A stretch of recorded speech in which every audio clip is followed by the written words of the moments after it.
Sketch the graph of the following circles. State the domain and range of each. So if I look at A, we should recognize that x squared plus y minus 3 squared is a circle because there's a y squared and there's an x squared. I know that my general equation is x minus h squared plus y minus k squared equals r squared. Now in this case there's no h, which means there's no movement in this direction, but y is minus 3, which we say it's working in the opposite direction. So instead of minus 3, h will be plus 3. First of all, I want to find r, so I'm going to say r squared equals 1. Therefore r equals the square root of 1, which means r is 1. So we know r is 1. We also know that my origin is at 0 and y is at plus 3. So this, my origin is up there. Radius of 1. Now on my grid paper, if this is 1, 2, 3, 4, my radius is 1. So if that's my origin, it's going to go through there and 4. And it's also going to be 1 in each direction there and there. So I can draw my circle over there. What will be my range? Okay, domain. I'm going to say domain. Domain is my x value. Okay, my domain is where I find x values. If that is 0, this is minus 1 and that is positive 1. So my domain is my x value. So domain equals my values from minus 1 to positive 1 inclusive, minus 1 and 1. And my range, my y values, is if I start from the bottom going up, my lowest value is at negative 2. Oh, sorry, at positive 2, and it goes up to positive 4. And that is my range.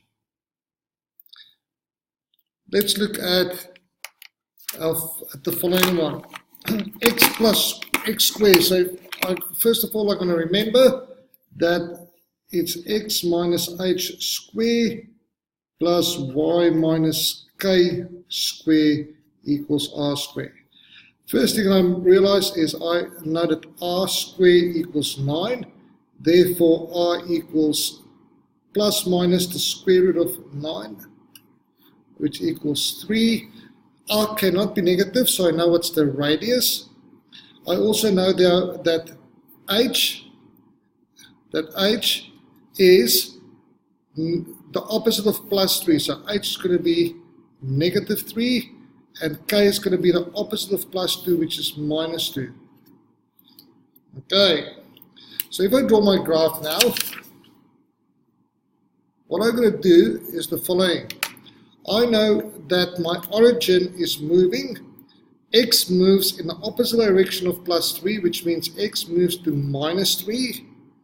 And then h moves in an opposite direction of plus 2 to negative 2, which means negative 1, negative 2. So my origin is at minus 3, negative 2. My radius is still 2. So from here, I'm going to go, my radius is 3, which means it's going to go through 1, 2, 3. It's going to go through that point. It's going to go 3 up. 1, 2, 3. It's going to go 3 in this direction. 1, 2, 3. And it's going to go 3 in this direction.